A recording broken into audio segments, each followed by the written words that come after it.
Bienvenue dans cette nouvelle édition du 12-15. Au sommaire, tentative de coup d'État avortée ce mardi 1er février en Guinée-Bissau. La situation est désormais sous contrôle selon le président Umaro Sissoco Embalo qui s'est exprimé mardi soir après les faits. Dans son discours, le président a attribué cette tentative de putsch à ses décisions sur le narcotrafic et la corruption. Augmentation du salaire minimum national et ajustement des salaires de la fonction publique en Angola. La révision des salaires a été approuvée par le président João Lourenço ce 31 janvier 2022. Et puis la Banque africaine de développement va injecter 3 milliards de dollars dans le secteur pharmaceutique africain. Dans ce contexte de crise sanitaire mondiale, l'un des principaux objectifs est de renforcer le secteur dans la fabrication et la distribution locale de vaccins anti-Covid-19. Serait-ce le printemps ouest-africain après le Mali, la Guinée et le Burkina Faso? C'est la Guinée-Bissau qui, ce mardi 1er février, a été confrontée à un coup d'État. Tentative qui a cependant été déjouée. Dans une allocution faite mardi soir, le président Umaro Sissoco Embalo a affirmé que la situation était sous contrôle. Si on dénombre plusieurs blessés graves et des morts, aucun bilan officiel du nombre de victimes n'a été partagé. Le président Embalo n'a pas clairement désigné les coupables, mais il estime que cette prise d'armes fait suite aux décisions qu'il a prises, notamment la lutte contre le narcotrafic et la corruption. Dans des communiqués publiés sur les réseaux sociaux, la CEDEAO et l'Union africaine ont condamné cette tentative de coup d'État. En Afrique du Sud, le grand déballage sur l'ère Jacob Zuma se poursuit. L'ancien président a reçu le second volet du rapport de la commission Zondo chargée d'enquêter sur les années Zuma ce mardi 1er février. Rapport qui révèle un schéma d'abus institué par le sommet de l'État entre 2009 et 2018. La seconde partie du rapport porte notamment sur le pillage de 2 entreprises publiques. L'une d'elles, Transnet, l'opérateur public et propriétaire des ports, chemins de fer et pipeline du pays, était devenu le site principal de la corruption d'État selon le rapport de 646 pages. La commission spéciale présidée par le juge Raymond Zondo, créée en janvier 2018, juste avant que l'ancien chef d'État englué dans les scandales ne soit poussé à la démission, a entendu plus de 300 témoins qui ont mis en cause plus de 1400 personnes ou entités. La troisième et dernière partie de ce rapport doit être remise d'ici à la fin de ce mois de février. Le président Cyril Ramaphosa devra ensuite annoncer au Parlement d'ici la fin juin d'éventuelles poursuites contre son prédécesseur devant la justice. Le gouvernement angolais a approuvé lundi 31 janvier l'augmentation du salaire minimum national et l'ajustement des salaires de la fonction publique. Objectif, accorder un plus grand pouvoir d'achat aux Angolais. Les détails avec Samantha Sabiro. Les Angolais devraient connaître une amélioration de leur niveau de vie. Le président João Lourenço a approuvé lundi 31 janvier 2022 une augmentation du salaire minimum national et l'ajustement des salaires de la fonction publique. Cette nouvelle mesure vise à accorder un plus grand pouvoir d'achat aux Angolais. La décision a été prise lors du Conseil des ministres tenu le même jour au palais présidentiel et conduit par le président João Lourenço. Cela est une manière pour le gouvernement de rassurer les travailleurs précaires et surtout d'apporter un peu plus à la ménagère angolaise et de pouvoir bien sûr doper le pouvoir d'achat. Le nouveau tableau fixe les salaires à 32 181 kwanzas et 15 centimes pour le secteur agricole, 40 226 kwanzas pour le transport, les services et l'industrie manufacturière. Quant au salaire dans le commerce et l'industrie extractive, il s'élève à 48 271 kwanzas. Dans la fonction publique, le montant est passé à 77 507 kwanzas et 59 centimes. On peut aussi le reconnaître que 2022 est une année électorale en Angola. Le Parlement sera renouvelé en août prochain. Donc, cette augmentation est une aubaine pour le MPLA. Et quand on sait que les hommes et les femmes qui vont bénéficier de cette augmentation constituent, qu'on le veuille ou non, une partie importante des électeurs qui votent pour le MPLA.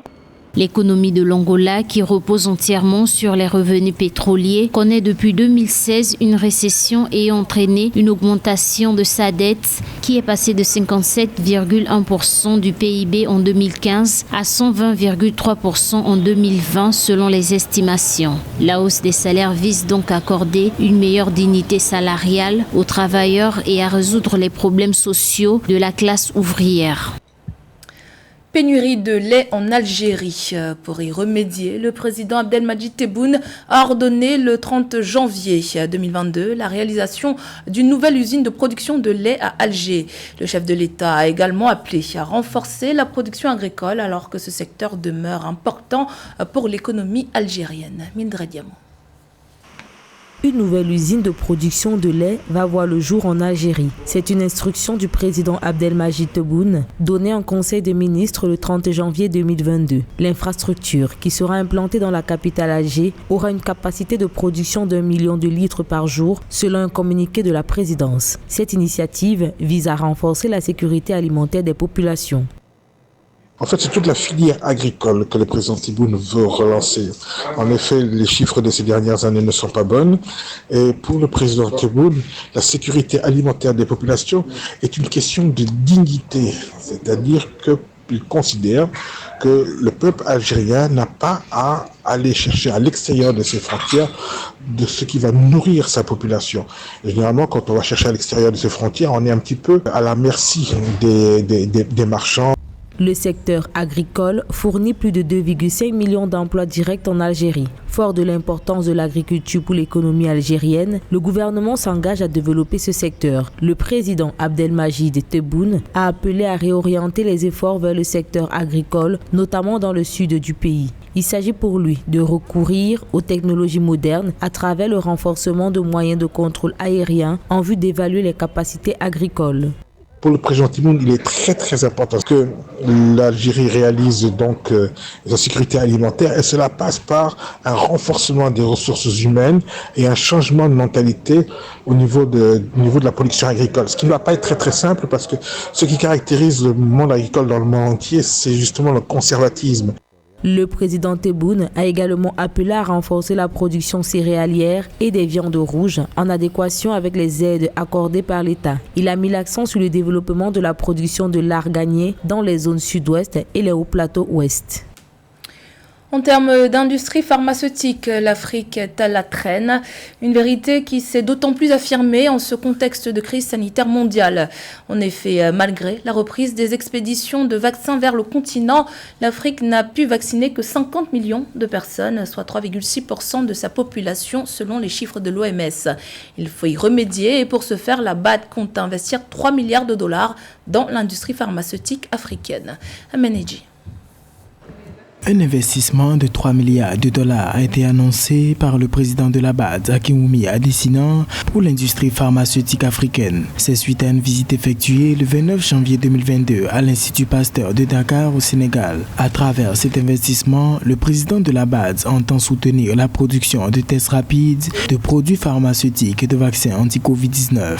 Avec une Afrique qui importe 80% de ses besoins en médicaments et ce qui lui coûte plus de 12 milliards de dollars chaque année. La réduction de cette érosion monétaire au profit d'une industrie pharmaceutique plus étoffée en Afrique permettrait à l'Afrique de faire de l'argent avec le secteur pharmaceutique et possiblement d'exporter aussi son surplus en matière pharmaceutique. Selon l'Organisation mondiale de la santé, l'Afrique fait face à un déficit d'environ 500 millions de doses par rapport à l'objectif mondial fixé pour fin 2021, à savoir vacciner entièrement 40% de sa population contre le Covid-19. D'où la nécessité d'une Afrique beaucoup plus conquérante dans la recherche et dans la production de nouveaux médicaments et de nouveaux vaccins, surtout des médicaments adaptés aux maladies tropicales, aux maladies africaines. Nous avons la matière première, nous avons l'intelligence. Je pense qu'il ne faudrait que la volonté et le financement de la BAD pour aider l'Afrique à profiter de son secteur pharmaceutique et arrêter la saignée de l'exportation des devises vers les pays hors africains. Les interdictions d'exportation et les retards enregistrés dans les demandes d'approbation sont autant de raisons qui poussent la BAD à accompagner l'autoproduction en Afrique. Ceci pourrait mettre fin progressivement et définitivement à la dépendance vis-à-vis des instances étrangères. Le 26 janvier, la Banque mondiale a annoncé la mise en place d'un programme de secours de 100 millions de dollars destiné aux victimes des inondations au Soudan du Sud. Les fonds déjà approuvés seront disponibles pour le gouvernement à la mi-2022. Depuis mai 2021, les inondations ont aggravé la situation humanitaire déjà catastrophique de 7,2 millions de personnes, dont des millions d'enfants étant menacés par la faim, selon les Nations Unies. Joël Ballot. Au Soudan du Sud, près d'1 million de personnes sont affectées par les inondations depuis mai 2021, d'après le Haut-Commissariat des réfugiés. En appui aux autorités locales, la Banque mondiale a approuvé le décaissement de 100 millions de dollars le 26 janvier 2022 pour soutenir les victimes des dernières inondations. Des fonds qui seront mis à la disposition du gouvernement courant de l'année 2022. Nous avons vu des maisons englouties, des personnes pataugeant dans l'eau et des infrastructures endommagées. Les inondations sont une réalité. Nous sommes au XXIe siècle et nous avons parlé à des personnes qui nous ont dit qu'elles n'avaient pas vu de telles inondations depuis 1962. Depuis les inondations, les autorités sont dans une course d'assistance aux communautés dans le besoin, lesquelles sont nombreuses, notamment en construisant des digues, en installant des systèmes de pompage des eaux de crue et en redirigeant l'excès d'eau vers des canaux. Le Soudan du Sud a déjà investi 10 millions de dollars dans la lutte contre les inondations. Nous pensons que la question des inondations au Soudan du Sud doit être prise au sérieux. Les fonds sont déjà approuvés et nous espérons qu'ils seront débloqués. La fréquence croissante des sécheresses et des inondations démontre la grande vulnérabilité du Soudan du Sud au changement climatique. Avec la crise climatique qui perdure, le HCR plaide en faveur d'une aide internationale dans la reconstruction de logements, la protection des vies et l'apport en moyens de subsistance. Rappelons que les inondations actuelles surviennent à un moment où plus de 11 millions d'habitants sont confrontés à une triple menace, les conflits, la Covid-19 et la faim. L'actualité sportive à présent, place aux demi-finales de la 33e édition de la Coupe d'Afrique des Nations. Ce mercredi 2 février, le Burkina Faso et le Sénégal ouvrent le bal. Ils s'affrontent pour une place en finale. On en parle avec notre journaliste sportif José Douglas. Bonjour José. Bonjour Corinne. Et bienvenue parmi nous. Alors José, à quoi on doit s'attendre aujourd'hui? Oui, les étalons du Burkina Faso contre les Lions de la Teranga. Le Sénégal, et pour y parvenir, le Burkina Faso a perdu devant le Cameroun 2-1, le Cap-Vert 1-0, fait match nul avec l'Éthiopie, 1 but partout, le Gabon en 8e de finale, 7 tirs au but à 6 et en quart de finale, la Tunisie 1-0. Le Sénégal, le Zimbabwe 1-0, fait match nul avec la Guinée 0-0 et nul avec le Malawi 0-0. Et pour les 8e, le Cap-Vert 2-0 et la Guinée équatoriale 3-1. Jetez un coup d'œil, Corinne, sur le tableau rapidement, avec donc l'affiche de ce soir. Ce sera à Yaoundé, Stade Amadou Ahidjo, Burkina Faso, Sénégal. Et ce jeudi, deuxième demi-finale, Stade d'Olembe, Cameroun, contre l'Égypte. Alors, José, comment est-ce que vous sentez ce match? Écoutez... Quel est votre pronostic? Quels sont les pronostics? On va le faire tout à l'heure, ce pronostic. Mais tout d'abord, Sidi Napon nous dit, c'est l'ancien entraîneur adjoint du Burkina Faso, il faut laisser Bertrand Traoré tranquille. Écoutez-le. Pour ce qui concerne le Burkina Faso sans Bertrand Traoré, je voulais profiter même de l'occasion pour dire aux gens de laisser Bertrand Traoré tranquille. C'est un jeune qui se bat pour son pays, il fait tout pour que le pays aille en avant. Je vois que la chasse à l'homme, actuellement, tout le monde parle de lui et je suis vraiment mécontent de cela. Si on ne peut pas l'encourager, il faut que les gens, je préfère que les gens se taisent. Et si vous avez remarqué très bien, le Burkina Faso, quand on joue, on marque toujours en première mi-temps un but. Donc ça veut dire que toutes les équipes qu'on doit jouer, on n'a pas peur. Et Sidi Napon est pessimiste pour le Sénégal. Le Burkina va aller en finale. Et je sais que l'équipe du Sénégal que j'ai vue depuis le début de la CAN Actuellement, auprès du Burkina Faso, je pense que ça ne va pas donner. Les grands joueurs, sur toutes les ligues, ils ont tous les joueurs qui jouent dans des grands clubs. C'est ce que je disais, ce n'est pas ça qui fait une équipe de football. Une équipe de football, c'est un groupe, c'est le jeu ensemble, c'est le jeu d'un mouvement ensemble. Donc, si le Sénégal continue à jouer comme ils ont fait depuis le début de la CAN, je pense qu'ils vont rentrer à la maison. Et Corinne, pour terminer, 2 entraîneurs locaux qui vont se confronter ce soir, Kamou Malo pour le Burkina Faso et Aliou Cissé pour le Sénégal. Et parmi les effectifs, nous avons noté pour le Burkina, Kofi sera dans les buts, Kaboré sera là, Tapsoba et Traoré, je vous l'ai dit, les principaux, Traoré capitaine, et puis pour le Sénégal, le gardien Edouard Mendy, Bounassar, Koulibaly le capitaine, Idrissa Gueye, Diédou, Sadio Mané, Pat Bobo. Tout le monde est là. Alors, rendez-vous à 19h alors, devant nos écrans, c'est ça. Merci José pour toutes ces précisions. C'était le journal de la rédaction. Merci pour votre fidélité. Dans un instant, une nouvelle édition de l'actualité sur Africa.